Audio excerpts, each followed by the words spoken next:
have you heard about this like controversy that's brewing between the USFL and the XFL?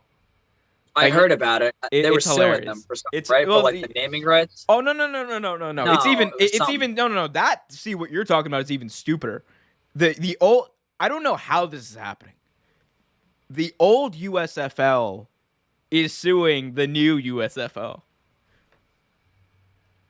That's what that's what you're talking about. That's the lawsuit that you're talking about. I don't understand. Look, okay, I genuinely don't understand how it's possible, but apparently the ex-owners, like the old owners who are still alive of the league that was around the 1980s, are suing the current owners of this league, which begs the question: how the hell did you secure the rights to the name if you didn't secure the rights to the name? Could I have started the USFL and made a boatload of money off of just hype? We could have. We could have. Real Take, We, hell, and then we could have rebranded to Real Take Football. That, man, okay, keep that in the back. When the XFL goes out of business next year, that's exactly what we're gonna do. But hey, if that don't work, we could always start this competitive paper football league. We could always do that too. we'll talk offline about that. But no. So basically, that's the gist. I mean, well, actually, I didn't even tell you about the XFL. So the you know how the XFL announced like it's coming back in 2023. Dwayne The Rock Johnson is one of the owners, and basically, the XFL has an agreement now with the NFL where they are going to be basically the test league for the NFL, almost a feeder league actually, where it's like the XFL is going to test out new rule. Yeah, in a way, like it's actually like I think a good system to have. The NFL should have a system like that. Because can't they sign guys? I think they can sign guys from the XFL. Like they could just straight up just like like on a random Wednesday. But no, not directly. I think they have to wait until the regular. I think at least the regular season's over.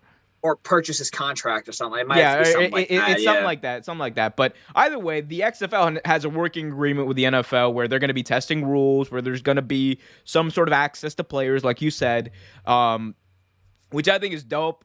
I think there's a lot that the NFL can learn from the XFL. Whether it's the kickoff thing, I love the kickoff thing in the XFL. You remember that? It was like. It was instead of a 4th and 5, instead of like a kickoff, it was or an onside kick, it would be a 4th and 15. I'm like, that's so much better. And then you got the layered. What I really liked was the layered like extra points.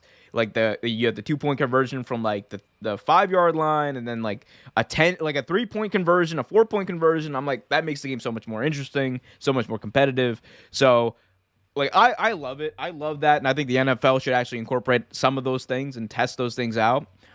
But anyway, so the USFL said, "Hey, what the fuck?" Basically, and we're like, "What's going on here? We're starting up this year. We're playing all our games in Birmingham, Alabama, because we can't afford. Literally, USFL is playing all their games in Birmingham, Alabama, because they can't afford to play anywhere else.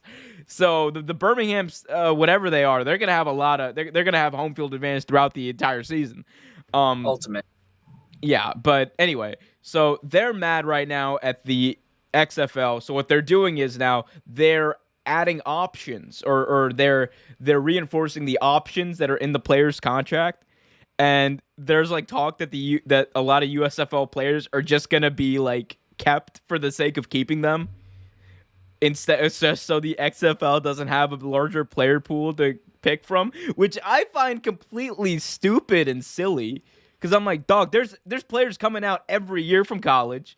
There's always players that are going to be out there. And on top of that, you're telling me USFL teams are going to keep players that they don't need to keep that might not actually be good for their team instead of going out and seeking better players? That's a dumb business strategy. It's a dumb football strategy. I agree. All I know is just one thing that you said.